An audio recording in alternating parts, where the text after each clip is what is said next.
welcome to our deck profile. Yep, and on this deck profile, we're going over our Harpie deck. I originally got this deck as a gift to Stephanie, but at the time, it just really overwhelmed us as players. There's a lot that this deck does. But as we played it more and more, we got more comfortable with it. It's pretty amazing. Yeah, it's a really fun deck, that's for sure. And now that we got our heads wrapped around it, though, we actually found it's very simple. It basically all boils down to using Harpie Perfumer to get Elegant Egotist, use Harpie Channeler to get Harpie Perfumer to get Elegant Egotist, use Hysteric Sign to get Elegant Egotist, and then you use Elegant Egotist to immediately special summon Harpie Ladies from the deck. Then those just go directly into Synchro and XYZ plays or whatever silver bullet you really need from your XYZ deck. This deck is a lot of fun. It's still very cheap with Legendary Duelist 2 not being far away. I put everything up on YGO Pro, and you'll see a link in the description. And we'll also have a link to our Discord too, so if you would like to hop on and chat with us and let us know, what you think of things, what type of decks you'd like to see, what type of matchups you'd like to see, and whatnot, we'd love to have you. But this deck is still very cheap at the moment. The main deck goes for TCG player $30 right now, with the extra deck being more, and unfortunately those got scalped. You don't need them, you could always just run Smorg, Bird of Sovereignty instead and go for the Wind Barrier statue.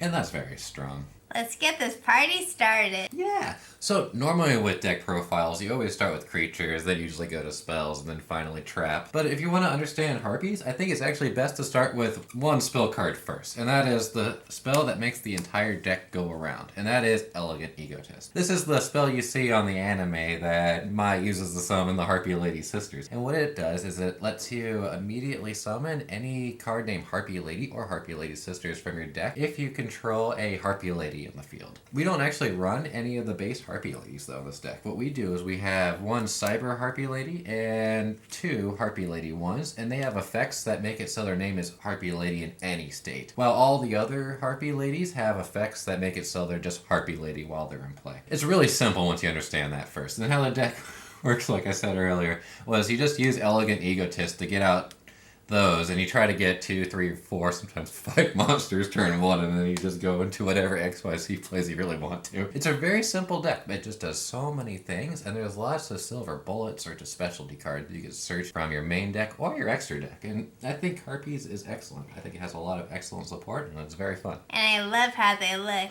Yeah, they really do have great colors to them. So now, with that out of the way, let's start with the monsters.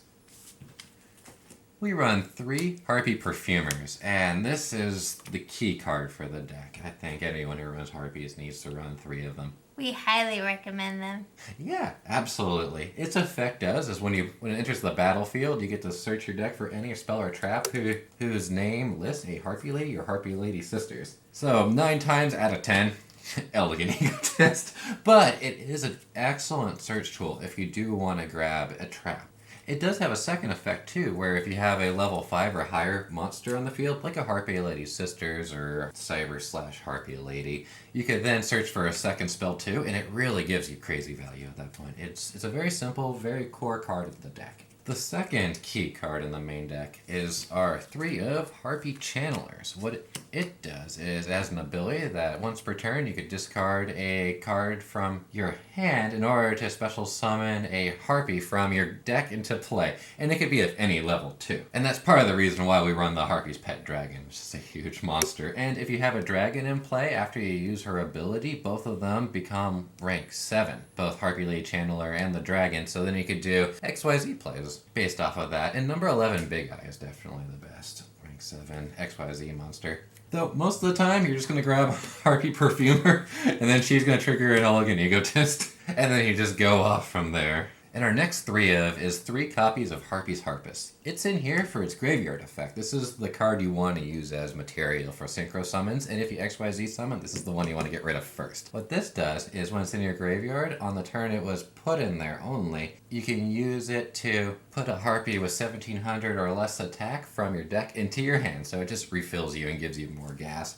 And of course, usually you use a Channeler to then get a Perfume. And just get a bunch more stuff again. Plus whatever, you're going to do with your normal summon. It's really good. We really do recommend it for that reason. We then run 2 copies of Harpie's Queen. And what Harpie's Queen does for us is you can discard it from your hands to get your copy of Harpie's Hunting Ground. And that's a field spell. It does a lot of really good things, but we'll get into that when we get to that card specifically. We run a single copy of Harpie Lady Sisters. You can summon that off of Elegant Egotist if you need another something a little bit bigger than what a Harpie Lady 1 is or a Cyber Harpie Lady. And it is rank 5 and that has different benefits and drawbacks. You can't just Synchro Summon or XYZ Summon like you'd like with that card. But there are cards that do gain additional effects like Harpie's Perfumer and Harpie's Oracle. So it's definitely worth having in the deck and it does have a nice usage to it. It's pretty cool in the anime too. Yeah, that's right. It is. And next then we'll just go into our single copy of Harpie's Oracle. What Harpie's Oracle lets you do is if you control a rank 5 or higher monster, you can immediately special summon her. And when she's special summoned, you can put a spell card that lists Harpie Lady or Harpie Lady Sisters from your graveyard back into your hand so you can go grab back more Elegant Egotists. It's a good card, but only as a one-of. It's nice, though. There is a single copy of Harpie Dancer, and what Harpie's Dancer does is when it enters the battlefield, you can return another wind monster you control to its owner's hand in order to then get a second normal summon. And what's really nice about that is it lets you play cards like Harpie's Perfumer or activate Harpie's Channeler again. It's a niche card. It's good, though. It really does help. And now on to our two dragons. So Harpie's Pet Baby Dragon is probably the better of the two. It gets more effects as you control more other Harpie cards. And the best one being its rank 3 that just lets you destroy anything your opponent controls. Harpie's Pet Dragon is a card from the anime as well. And it'll gain 300 attack for every other Harpie monster you control, so it get really beefy pretty quick. And it comes with a stock 2500 defense too. It's a nice card, you just don't want to see it in your opening hand. And if it is in your opening hand, you just try to discard it to a channeler as fast as you can. And I think the baby dragon is super adorable.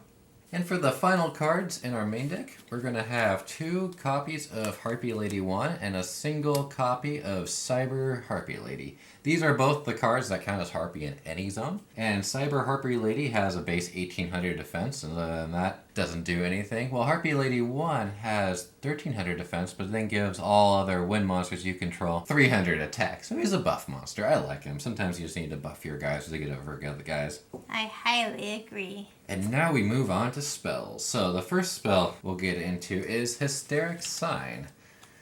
This lets you... It's a remains in play spell. And when it enters the battlefield, you get to immediately search your deck and put a Elegant Egotist into your hand. So it's basically, it lets you run 6 copies of Elegant Egotist. But it has an additional effect too, where if it is destroyed, you then get to search your deck for 3 Harpie Ladies that all have different names and put them into your hand. So it just regasses you up. It's an excellent card. And there's ways in this deck for you to destroy your own traps pretty easy. And my favorite way to do that is with the Harpie's Hunting Ground. This is a field spell that increases your Harpie's attack and defense by 200 and has a mandatory trigger where every time you play a Harpie through either normal or special summon, you must destroy a spell or trap in the field, which means if this is your only spell or trap, you blow up yourself. But it's a great card. You get them off of Harpie Queen, and they're excellent for popping your Hysteric Signs and just wiping your opponent's back row. That's why it's worth it to run Queen too, so you get reliable access to that. It's a wonderful seal spell. For our next Harpie spell, it's going to be Harpie's Feather Rest. What this does is it just lets you shuffle in 3 Harpies from your graveyard back into your deck and draw a card, and if you control a rank 5 or higher Harpie monster out, you get to draw 2 cards instead. So it's just something to go search up and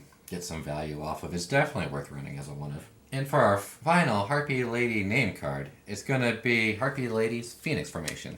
This you can only activate if you control 3 or more Harpie Ladies, and if you do, you could then destroy 1 monster that your opponent controls for every Harpie Lady you control. So if you have 3 monsters, you blow up 3. If you have 5, you can blow up 5. And then your opponents take damage equal to the highest attack points of the monsters destroyed this way. But you can't attack this turn, so you can't just one-hit kill someone with it, but you can hurt them pretty bad and get back into the game. It's an excellent card. It's beautiful. And next we have Alluring Mirror Split. This card's bananas.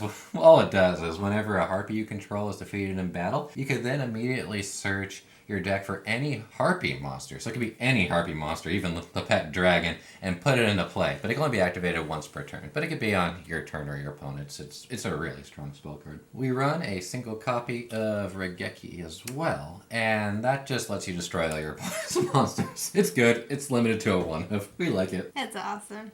Yeah. So we do run 2 field spells. The other one is Urbos, the Sacred Lands of Smigjoft. If I pronounced that right, I don't think I did. I think you did your best. That's for certain. But what it does for you is it gives you a second normal summon for Harpie ladies, and if you have a rank 5 or higher monster, you can then play it for 1 less tribute. So you get that out easier is what it does. It's a good spell. I wouldn't run more than 1, but it's good. And now we'll move on to traps. Harpies have to have one of the best archetype-specific traps ever printed, and that is Harpie's Featherstorm. If you control a winged beast monster, negate any monster effects that your opponent activates. So it just shuts down all their monster effects for an entire turn. And you can play it from your hand if you control a Harpie monster. It's bullshit, I know. Yeah, they can't really play around it, and it shuts people down. It is an excellent card, and you definitely want to run 3 of in this deck. Oh, yes. The second best trap card in this deck is Hysteric Party, and this card is bonkers. What you do is, when you activate it, you have to discard a card, but then you immediately special summon as many cards named Harpie Lady from your graveyard into play, filling up all your slots. But when this card dies, it kills off all the things that you summon with it, but you're just going to throw them all into fusion materials anyway. It's ridiculous. It is an excellent, excellent card. It's pretty crazy, but awesome. Oh, I'm sorry, I forgot a spell card. We do actually run a single copy of United We Stand too. You can run something else if you like, but it just gives the equipped monster 800 attack for each face-up monster you control. And Harpies aren't really all that big, and it just gives you a lot of punch when you need it, especially if you put it on a Harpie's pet Phantasmal Dragon. Those 2 combo together very well. Yes, they do. And now on to our next trap. And that is Lost Wind. Lost Wind lets you negate the abilities of a special summon monster your opponent controls and lowering its attack by half. And when an opponent special summons a monster from the extra deck, you can immediately resummon it in face down position. So you reset it. It's a great card. It's resilient. And for the final card in our main deck, we run a single Icarus attack. What this does is it requires you to tribute a face-up winged beast monster you control, but then you can destroy any 2 cards in the field. So it just really lets you hit anything. And what's really nice about it is you happen to have a Hysteric Sign in play, you can then have one of those destroys be on your own Hysteric Sign to refill your hand with all the good stuff. And that finishes off the main deck, and now we'll get into the extra deck. We like to run 3 copies of our girl, Cyber/Harpie Lady, and she is a phenomenal card. And she's super shiny. Yeah. So what she does is she lets any Harpie monster you control count as a tuner if you want. So that way you could have one of your rank 4 monsters be a tuner and the other one just be the normal monster and always get into her as 8. It's incredibly easy to get into her in this deck. And for effects, what she does for you is whenever a player activates a monster effect or activates a spell or a trap, you can then return 1 creature to its owner's hand. And so you get this bounce effect. It does an excellent job at controlling players. And her effects are pretty awesome. That's for sure. And her name does count as Harpie Lady, so you can bring her back to life if you ever activate a Hysteric Party. Our next Harpie-related extra deck monster is a 2 of Harpie's pet Phantasmal Dragon. And this guy is some bullshit. I think you should definitely run 2. They're very cheap. And what they do for you is they require 3 rank 4 monsters to get into, so they're a huge material investment. But their effect does make it so no Harpie monster you control can be attacked or targeted by spell effects. That includes himself too. And if you have a Harpie monster out while he's out, your opponent can't attack you directly, so it just freezes their combat phase. And he could also attack your opponent's life point directly as long as he has material. It's super crazy. Yeah, he's some bullshit. He's a great boss monster. Though at the end of every turn, you have to remove a material from him. So he only gets the abilities for 3 turns. And then after all the material's gone from him, he just becomes a 2,000 attack monster. No, that's fair. Very balanced that way. Yeah, but with how you can attack your opponent's life points directly, and has 2,000 attack, one of them will do 6,000 damage unless they can answer them. It's a very, very strong card. And for the next card, it is Smorg, Bird of Sovereignty. What he does is he stops monsters that he points to and himself from being targeted by opponent's cards and effects. And he also lets you special summon any winged beast monster at the end of your turn. And the combo that people usually like to run with him is the Wind Barrier statue, which makes it so players can only special summon wind monsters. And it's really excellent. So If you run one of him, and if you can't actually afford or don't want to pay the money to get a Cyber/Harpie Lady, running him with Barrier Statue of Wind is highly recommended. We just find we don't really need it with Cyber/Harpie Lady. Excellent card though. Definitely a staple of the archetype in my opinion. Now we'll start getting into the silver bullets. The best one in my opinion is Lightning Tiara. This is going to be the one that you use most of the time. And you could just remove a material from him to put a face-up card on top of his owner's deck or a set card on the bottom. It's excellent for wiping out special summon monsters, which just go back to the extra deck. I like to use that one a lot. Yeah, you do. The next, a little bit more specific one is the Tornado Dragon, and you could just remove materials from him to destroy your opponent's back row. Dark Rebellion XYZ Dragon is one of my favorite ones too, and he just requires 2 level 4s, and you get rid of both of his material, choose an opponent's monster, they lose half their attack, he gains permanently what you stole, and he could just swing over for huge. He's a really cool monster. Tons of power he has. It's pretty sweet. Yeah. An excellent silver bullet is the Evil Swarm Extinction Knight, which you can remove a material from him on your turn or at the start of your battle phase on your opponent's turn. And if they have more cards in their field in their hand than you do in your field in your hand, you could destroy all their stuff on the field. Really strong card. Castell is a little bit more niche than the other ones, but you can remove a material from him to turn an opponent's monster into a face-down defense position, and also remove 2 to shuffle one of their monsters into their deck. And he does have the advantage of being a 4-star winged beast as well. For link monsters, we'll start off with Havraster, the Desperate Doom Eagle. He's just there to get rid of problematic cards in your opponent's graveyard that you just need to banish. Once per turn on your player's turn, you can banish something from the graveyard. And if your opponent has no monsters in the graveyard, he gains double his attack and goes up to 4,800. Niche card, but he has his uses. And for our last card, we have is Harpie's Conductor. This card lets you destroy your spells or traps instead if you would lose a Harpie to combat or a card effect. And whenever one of your own Harpies is returned to its hand, you could do that with your own Cyber/Harpie Ladies if you'd like, or that Harpie Dancer, and then you get to return an opponent's card to their hand too. So it has some synergies if you do need to return something and have the link material for it. I find myself really just going into Cyber/Harpie Lady most of the time though. And that is all for our Harpie deck profile. Yeah, we hope you enjoyed it. And if you do want to check it out, the link is in the description for it down below. We also have a link to our brand new Discord. And if you do like our content, please consider supporting the channel by leaving a like, commenting, and subscribing. Have a wonderful day. Peace.